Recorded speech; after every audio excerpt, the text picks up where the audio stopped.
Il y a fort longtemps, le Maharaja, grand roi des Indes, était inquiet. Son fils était fort maigre et maladif. Il fit quérir ses médecins, Susruta et Charaka. Ceux-ci furent catégoriques. « Sire, si la miction du prince attire les fourmis, alors il est condamné. » Et l'urine du prince, en effet, attirait les fourmis.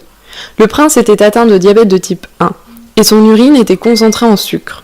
De nos jours, le prince aurait été sauvé par des injections d'insuline, produites notamment au sein de bactéries. Mais par quelle magie cette hormone est-elle produite hors du corps humain ? De magie il n'y a point, mais une avancée technique éblouissante, celle de la production de protéines recombinantes. Prenons donc en exemple la production d'insuline recombinante, qui aurait pu sauver notre prince. Ce fut la première protéine recombinante à visée thérapeutique produite dans un système bactérien. Ainsi, on a pu détourner la machinerie cellulaire bactérienne pour forcer cette dernière à produire une protéine qu'elle ne produit pas naturellement. Mais qu'est-ce qu'une bactérie ? C'est une petite cellule prokaryote sans noyau, apparue il y a environ 4 milliards d'années. Une façon commune de discriminer les bactéries fait appel à la coloration Gram, qui met en évidence les propriétés de la paroi bactérienne. On distingue alors les souches Gram+, dotées d'une paroi, et les souches Gram-, également pourvues d'une membrane externe, contenant de ce fait un espace périplasmique situé entre ces deux membranes. Contrairement aux cellules eucaryotes, dont le matériel génétique est contenu dans le noyau, l'ADN bactérien, sous forme d'un unique chromosome circulaire, est libre dans le cytoplasme. Certains gènes particuliers, notamment de résistance aux antibiotiques, se situent quant à eux sur de plus petites structures génétiques, également circulaires et libres, qu'on appelle les plasmides. Car tout comme les cellules eucaryotes, et à la différence des virus, les bactéries possèdent leur propre ribosome en grand nombre, ce qui permet la production autonome de protéines. Le gène codant pour l'insuline, c'est-à-dire la protéine d'intérêt, a été inséré à l'intérieur du génome bactérien, plus particulièrement au niveau d'une de ces petites molécules d'ADN circulaire autoréplicatives appelées plasmides. Cette insertion peut se faire de différentes façons, qui varient en coût et en complexité. La plus simple repose sur l'utilisation d'enzymes de restriction spécifiques à un site de restriction situé au sein du plasmide, ainsi qu'au niveau du gène d'intérêt multiplié par PCR, créant ainsi des extrémités cohésives complémentaires pouvant être reliées par des DNA ligases.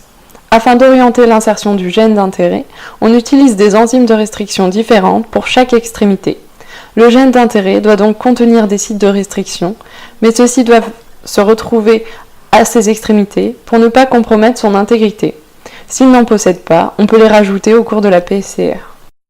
Il existe plusieurs stratégies de clonage très efficaces qui n'impliquent pas l'utilisation d'enzymes de restriction au niveau du gène d'intérêt et ou du plasmide, comme le clonage TA, le clonage LIC, Ligation Independent Cloning, le logage hétérostagger, décalage hétérogène, ou le clonage RF, Restriction Free, mais ils impliquent l'utilisation de souches bactériennes particulières ou de vecteurs spécialement conçus, ce qui engendre un certain surcoût et introduit souvent des résidus au sein du produit final. Dans le cas d'un clonage utilisant des enzymes de restriction, le plasmide, qui sera le vecteur d'expression de la protéine d'intérêt, est constitué d'éléments essentiels tels qu'une origine de réplication, conférant la faculté d'autoréplication, indépendante du chromosome bactérien. Elle permet d'indiquer le nombre de fois où le gène sera répliqué. Un promoteur permettant l'initialisation de la transcription, souvent inductible, c'est-à-dire contrôlé temporellement par l'expérimentateur. Le plus souvent, l'induction se fera durant la phase exponentielle de la culture bactérienne. Mais si la protéine recombinante s'avère toxique pour la bactérie hôte, on peut initier sa production au moment où la colonie a atteint la phase stationnaire afin de pouvoir augmenter le rendement. On trouve également un gène de résistance à un antibiotique permettant la sélection des bactéries transformées, c'est-à-dire celles qui ont intégré le plasmide. On trouve aussi un gène de sélection qui va permettre de sélectionner nos bactéries recombinantes. Dans notre cas, nous avons choisi le gène LACZ qui code pour la bêta-galactosidase.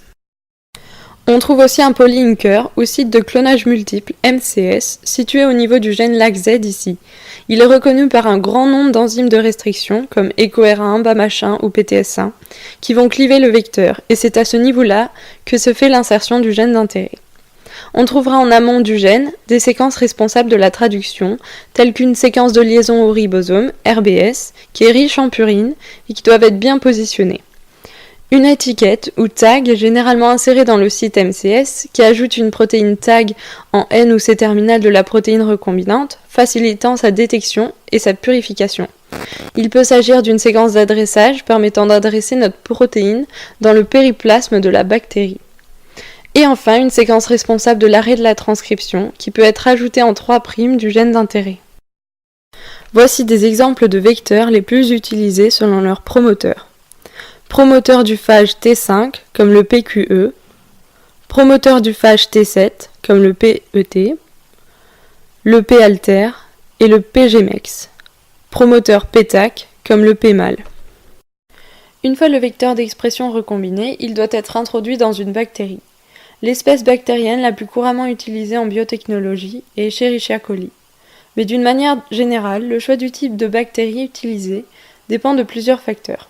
Son rendement, sa résistance à la production de protéines toxiques, ses potentielles capacités de modification post-traductionnelle, pour la bactérie, la création de pendisulfure en milieu oxydant, ses avantages en termes de purification, comme la capacité de sécrétion hors du cytoplasme ou formation de corps d'inclusion, sa pathogénicité et une plus ou moins bonne connaissance de son patrimoine génétique.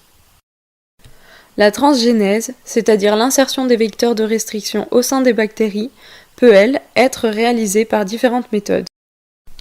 Tout d'abord, la transformation bactérienne par chloride de calcium et choc thermique. La bactérie est rendue compétente par mise en présence d'une solution glacée de chlorure de calcium. Les charges positives des cations calcium vont perturber la membrane et la paroi de la bactérie, ce qui va créer des pores par lesquels l'ADN pourra rentrer. Les bactéries préparées sont ensuite mises en présence des vecteurs recombinants quelques minutes dans la glace. Le mécanisme exact de la transformation n'est pas totalement connu, mais nous savons que les bactéries doivent être maintenues au froid le temps que l'ADN se colle à la membrane. On suppose que le froid permet l'ouverture des pores dans la membrane cellulaire et que les cations calcium jouent un rôle dans la neutralisation des charges négatives des phosphates présents dans la membrane cellulaire et dans l'ADN, qui sans cela se repousseraient. Puis les cellules sont chauffées pendant 1 minute entre 37 et 42 degrés. Pendant ce choc, l'ADN entre dans la bactérie. Enfin, les bactéries sont mises à incuber dans un milieu liquide, le plus souvent du milieu LB à 37 degrés, sous agitation constante afin que la membrane puisse se reformer. Une autre méthode est l'électroporation, où des impulsions électriques de courte durée et de forte intensité induisent un changement de polarisation de la membrane qui entraîne une déstabilisation réversible de cette dernière. Cette fragilisation provoque l'ouverture de pores dans la membrane et permet ainsi de laisser pénétrer l'ADN à l'intérieur. L'ajout d'impulsions électriques de plus longue durée mais de moins forte intensité permet de faire migrer le vecteur dans le cytoplasme comme une électrophorèse. On parle aussi d'électroperméabilisation. La membrane devint perméable à notre ADN ou d'autres molécules.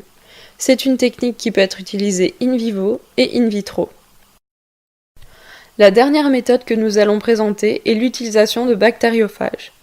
On parle de transduction qui consiste en l'infection virale de la bactérie par un bactériophage qui va injecter le matériel génétique recombinant directement dans la cellule bactérienne hôte. Cette technique permet l'introduction de fragments d'ADN bien plus grands que ceux pouvant être insérés sur les plasmides. Les bactériophages, qui viennent se fixer en grand nombre sur la bactérie, vont synthétiser un lysozyme qui va dépolymériser la paroi bactérienne en coupant ses liaisons glycosidiques, permettant la pénétration de l'ADN phagique dans le cytoplasme de la bactérie. Leur but est de détourner la machinerie cellulaire des bactéries afin de produire de nouveaux phages sous forme de virions.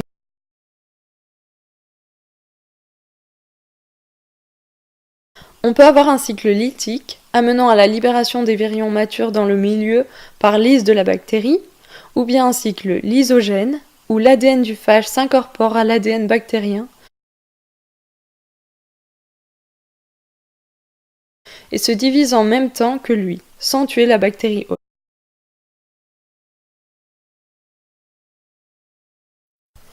Pour réaliser des bactéries recombinantes, on utilise généralement le bactériophage lambda, dont l'ADN bicaténaire linéaire possède des extrémités cohésives COS.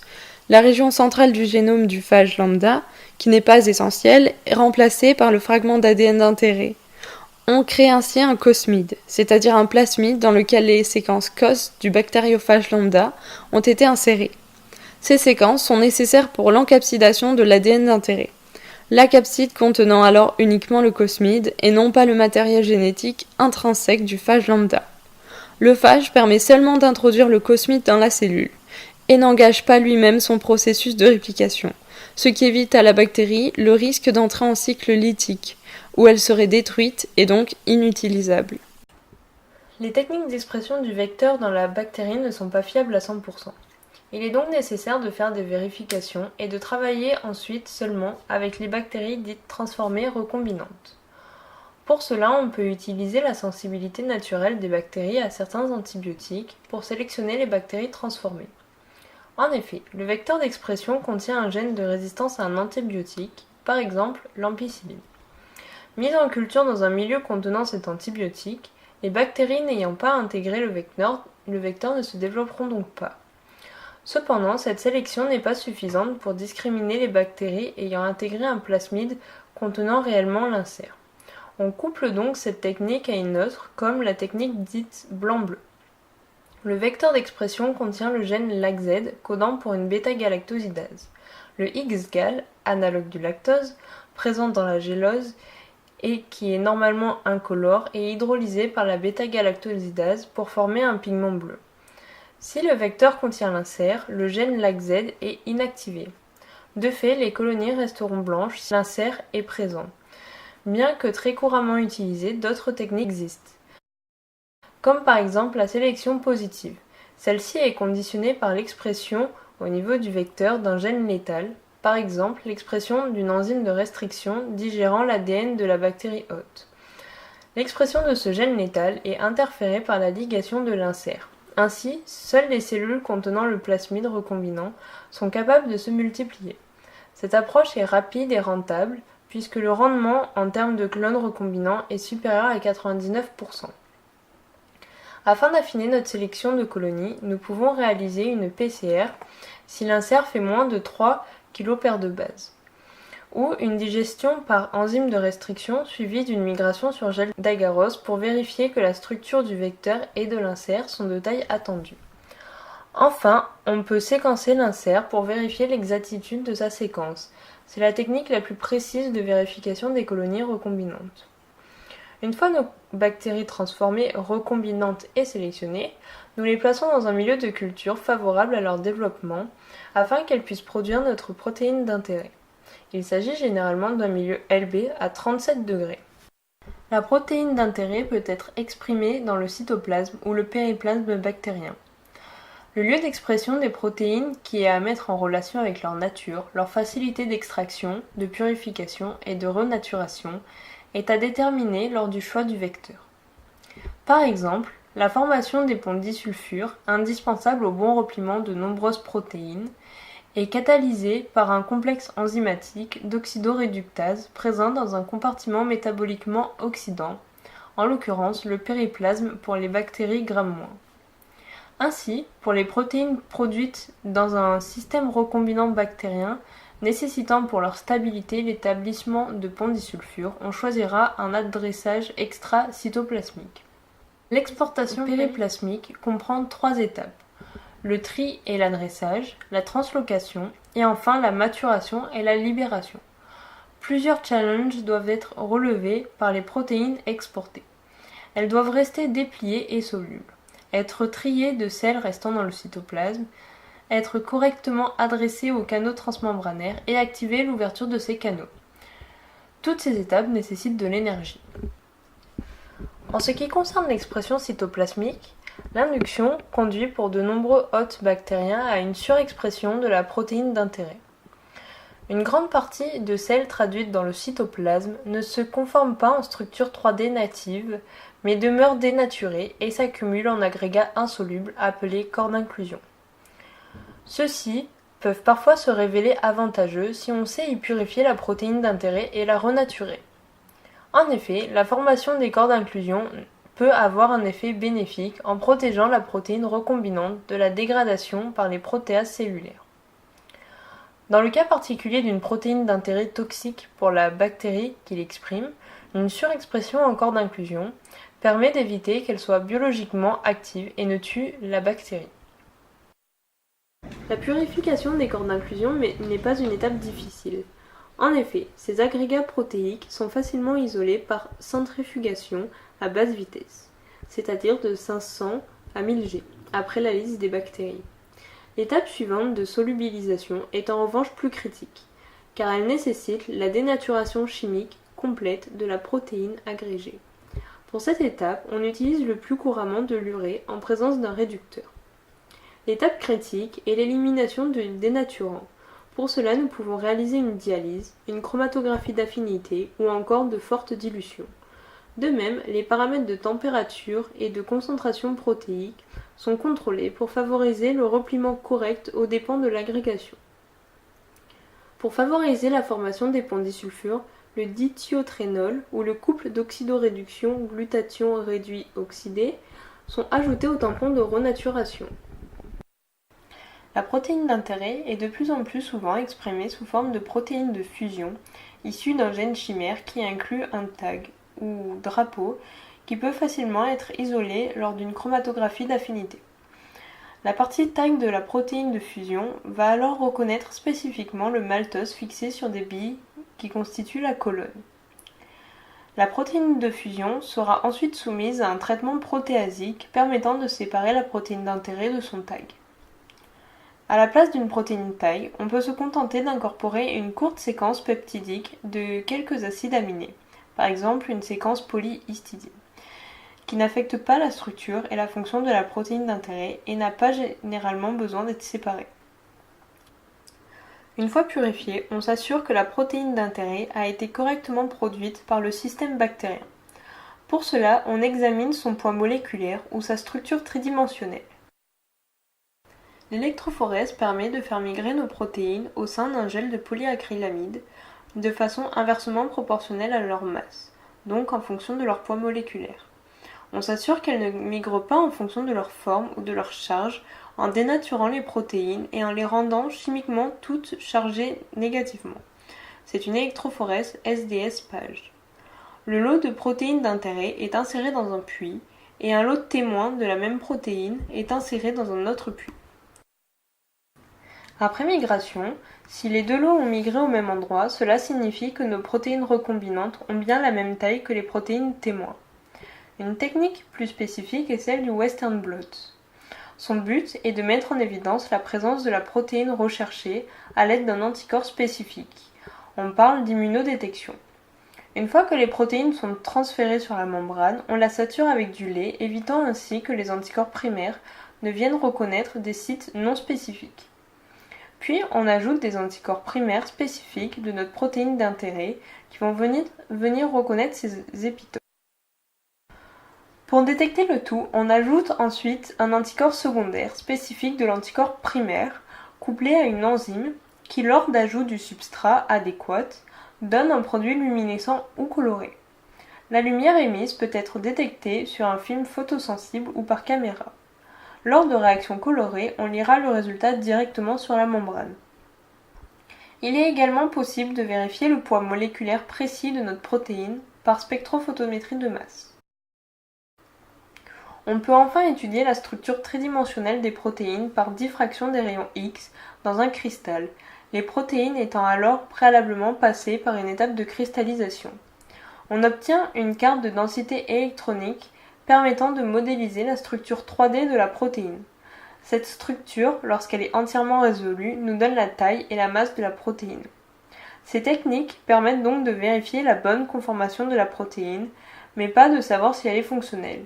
Ceci nécessite un test biologique in vitro ou in vivo.